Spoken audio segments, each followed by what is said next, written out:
Welcome, everyone, to the Everything Show episode 343, Tangled. I am your host, Matrix Lord 212. That's right, Matrix Lord 212. And I'm with Daniel. What's up, Daniel?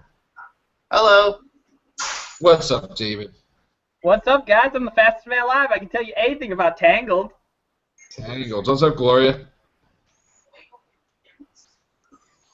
See, I can't even tug on my ear because my headphones are on. Like, Tangled. All right, yeah. It's a little code word there. All right, so I have to tang on my thing here. All right, so anyway, why don't you tell us about Tangled, Dave?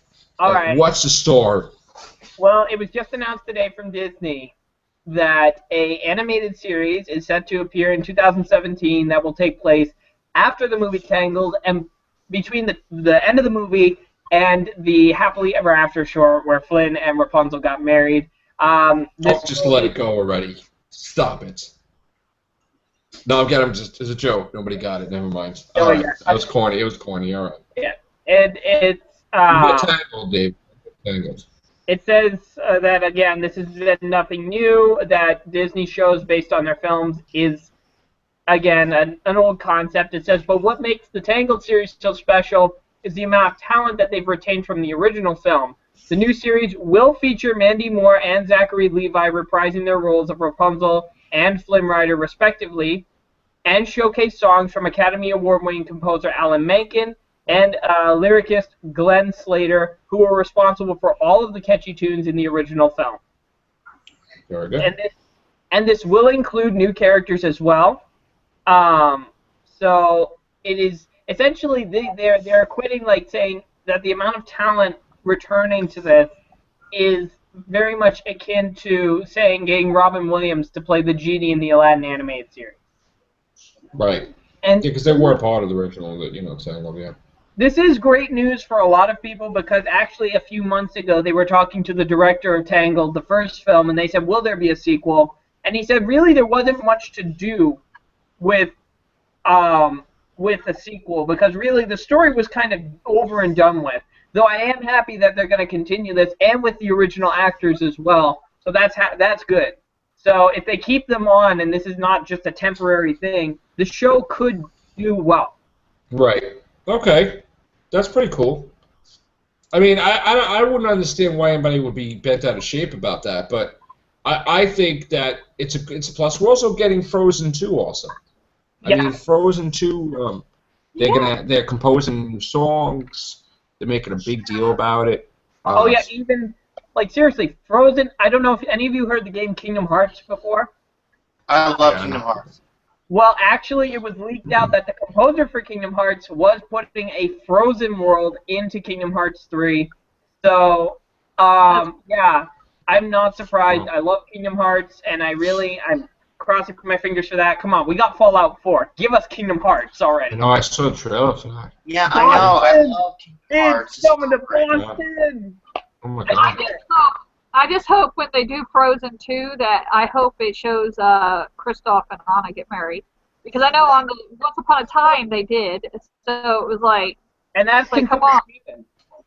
The events of Once Upon a Time, as far as Frozen is concerned, all that happened. It's canon, yeah.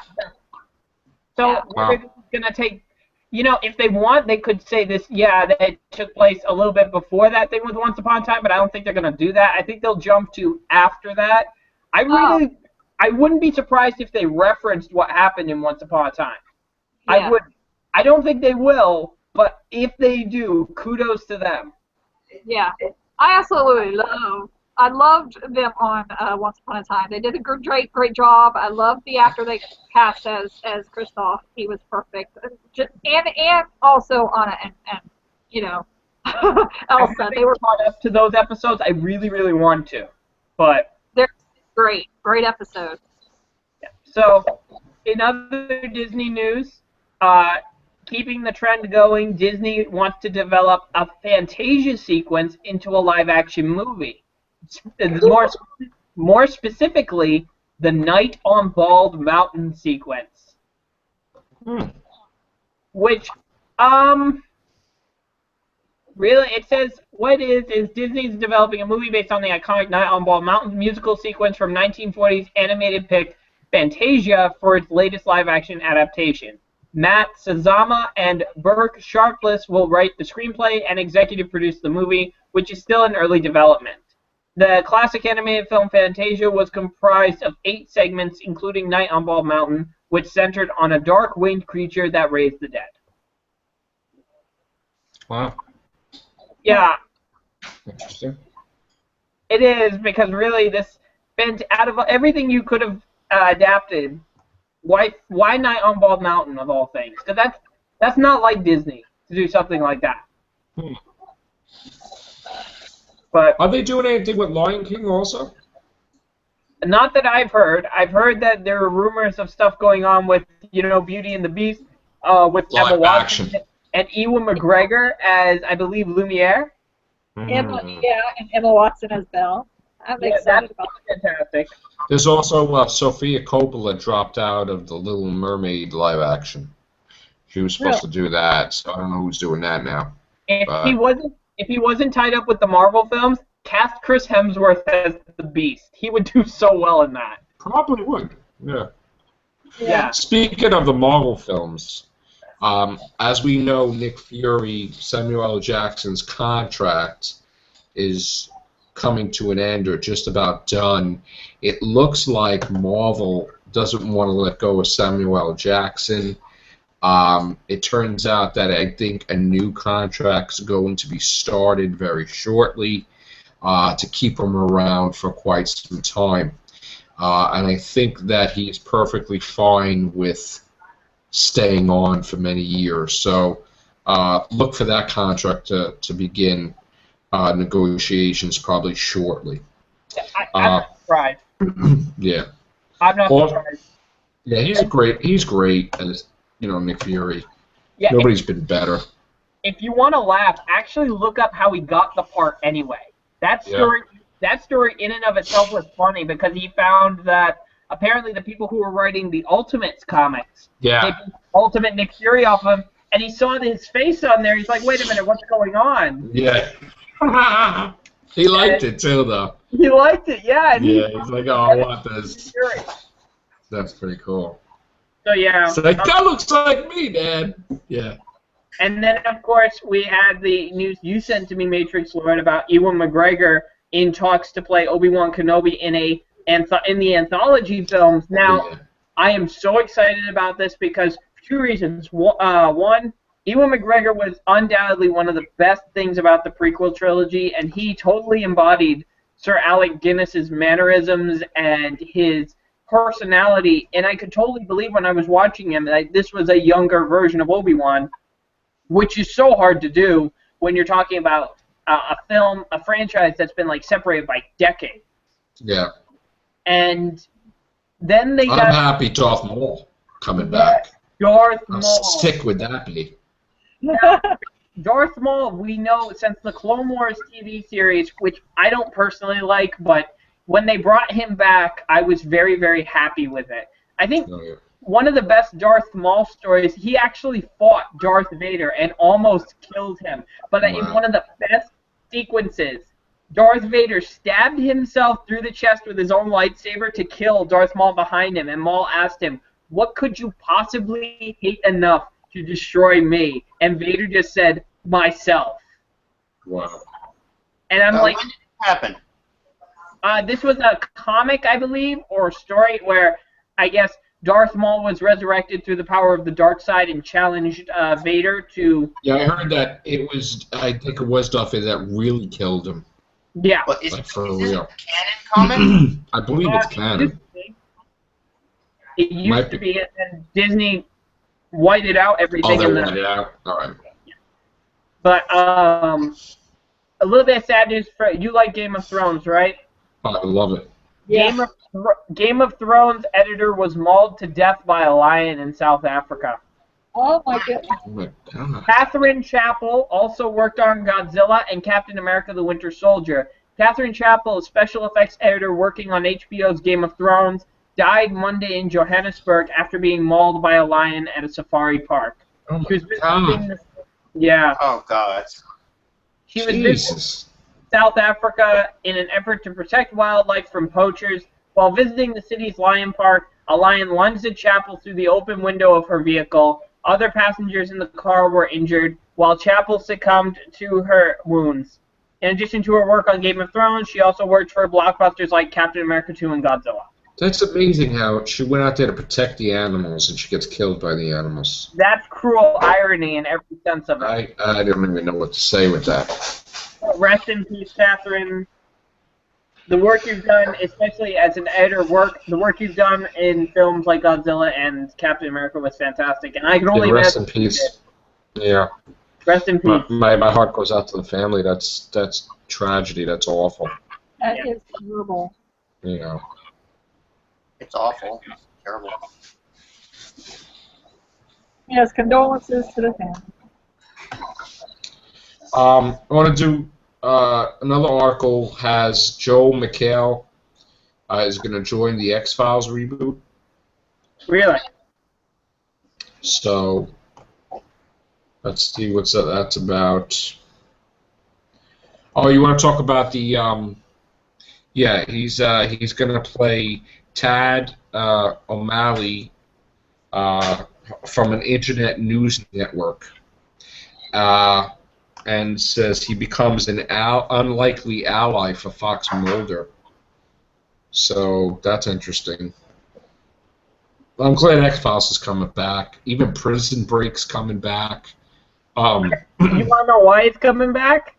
Because Fox needs some shows. Well, not only that, but look at the success of Wentworth Miller and what's his name, Dominic Purcell on The Flash. Yeah. Seriously, any episode with those two in it is some of the highest rated, and they're like, and actually when you think about it, the main group of Prison Break are all villains in the Arrowverse. That's great. That's great. 2 on Arrow and 2 on The Flash, and that's fantastic.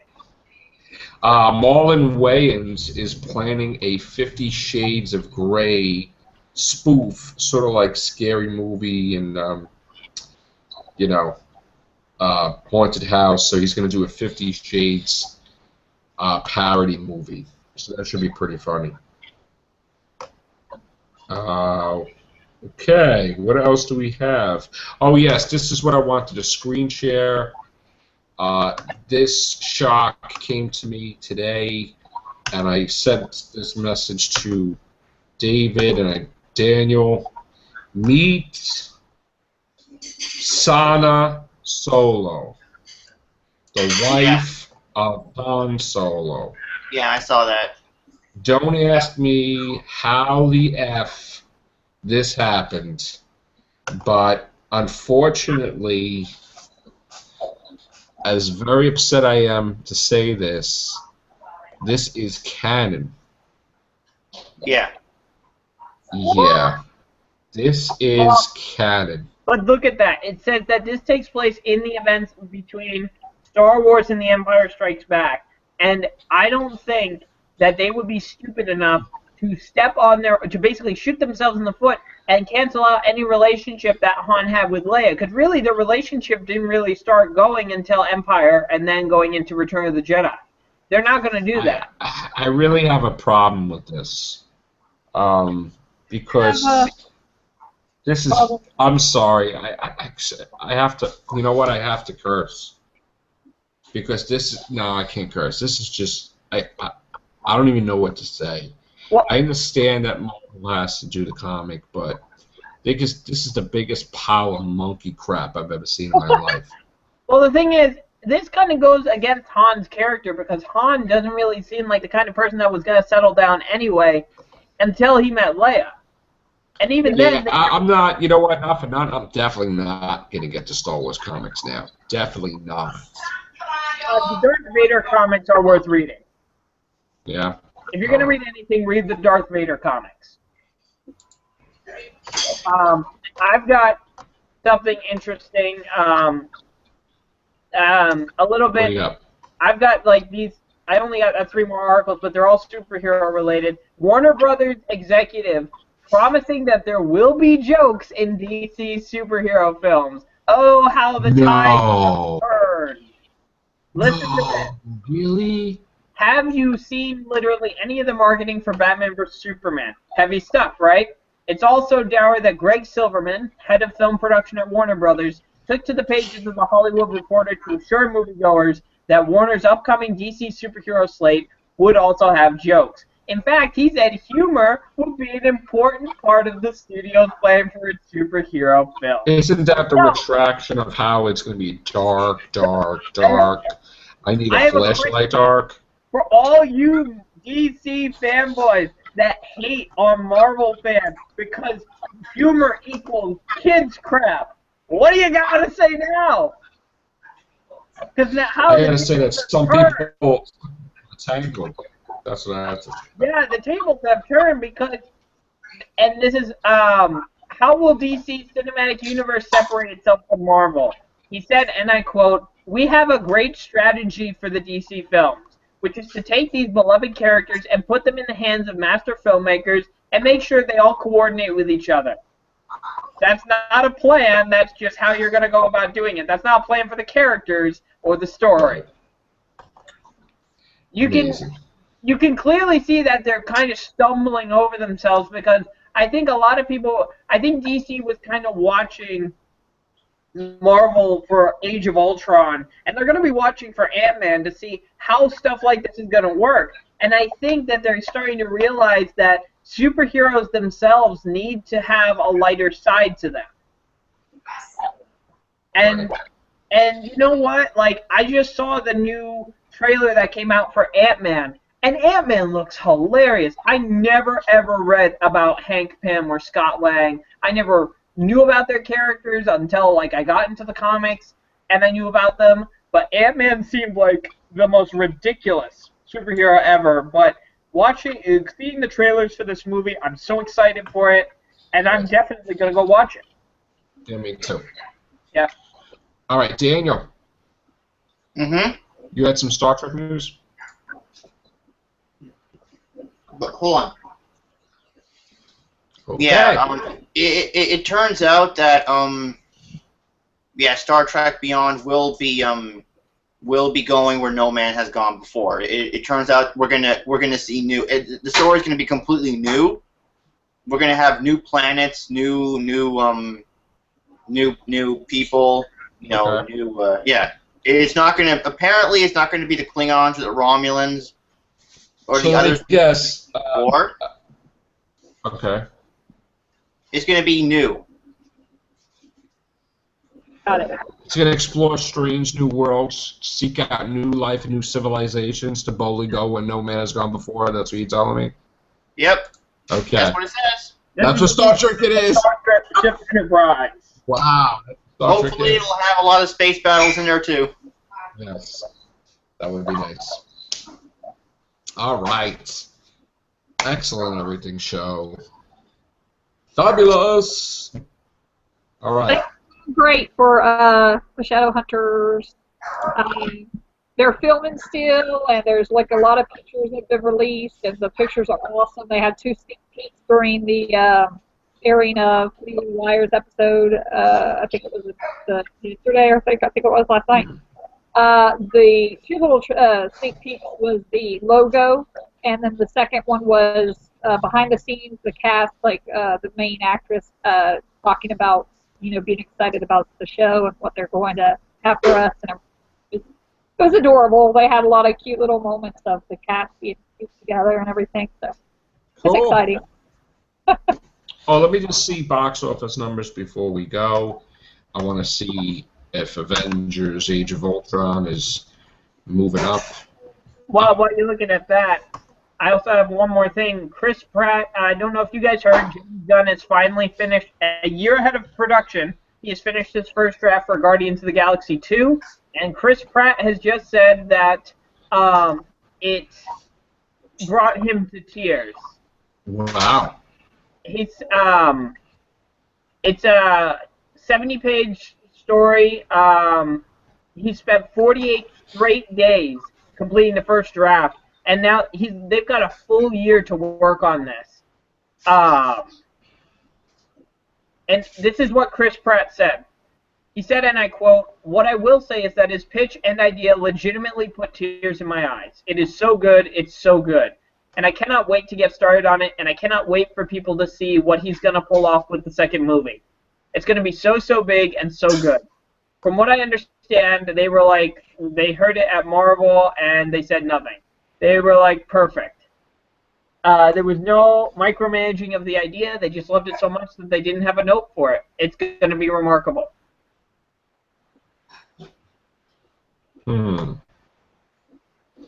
All right, I also want to, I don't have box office numbers because the site is down, but I do want to share Doctor Doom's face from Secret Wars 3 today. Holy moly! Yeah. Moly, moly, moly. Oh, moly, moly, Wow. Yeah, if you smell what that's cooking, because he can't. No nose at all. Good one, Joe. Jesus. Yeah, yeah, no smell, nothing. I mean, seriously, I wonder if the plan is to slowly evolve Doctor Doom into Red Skull.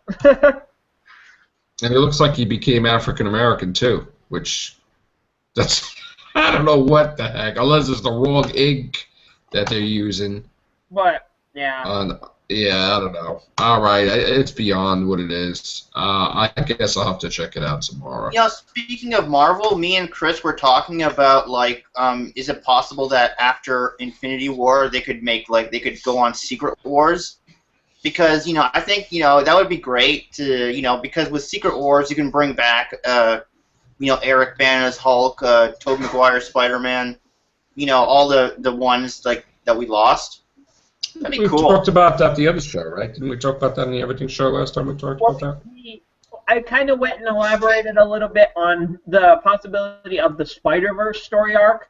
And I also just had another thought. I mean, not only could you have Tobey Maguire, Andrew Garfield, and whoever's going to be our new Spidey, but since you have Emma Stone there, you could bring her as another universe of Spider-Gwen, and also bring Miles Morales. Yeah. Because everyone is complaining, saying, we want Miles Morales, we want Miles Morales. Do a Spider-Verse story.